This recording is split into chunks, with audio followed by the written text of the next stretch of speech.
Mobile দিয়ে কি করে ডিভিডি লিঙ্ক চেক করা হয় তা আজকে আমি তোমাদেরকে দেখাবো। প্রথমে ক্রোম ব্রাউজারে এসে এইখানে সার্চ করতে হবে মাই আধার লগইন।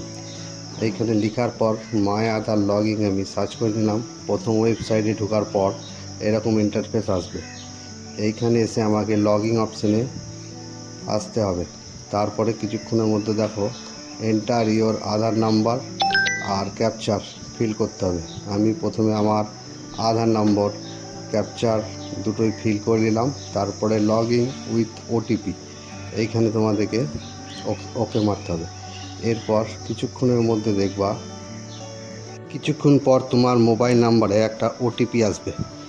সেই ওটিপিটা এখানে এন্টার করতে হবে।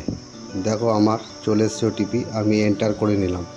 এখানে এন্টার করার পর ওকে অপশানে ক্লিক করার পর কিছুক্ষণের মধ্যে দেখো আর একটা ইন্টারফেস চলে আসবে। দেখো এরকম একটা ইন্টারফেস আসবে। এই পপ আপটা কেটে দেওয়ার পর আধার লোডিং হচ্ছে। এরপরে দেখো আস্তে আস্তে নিচের দিকে নেমে আসলে দেখো লেখা আছে ব্যাঙ্ক শিডিউল স্ট্যাটাস। এইখানে অপশানে ওকে করার পর এইরকম অপশান আসবে। প্রথমে আধার নাম্বার, তারপরে ব্যাঙ্ক, তারপরে স্ট্যাটাসে দেখবা অ্যাক্টিভ লেখা আছে।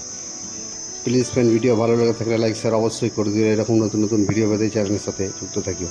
ডিভিডি লিঙ্ক ছাড়া কোনো মতেই লক্ষ্মী ভাণ্ডার বা অন্নপূর্ণা ভাণ্ডার ঢুকবে না। Thank you friend.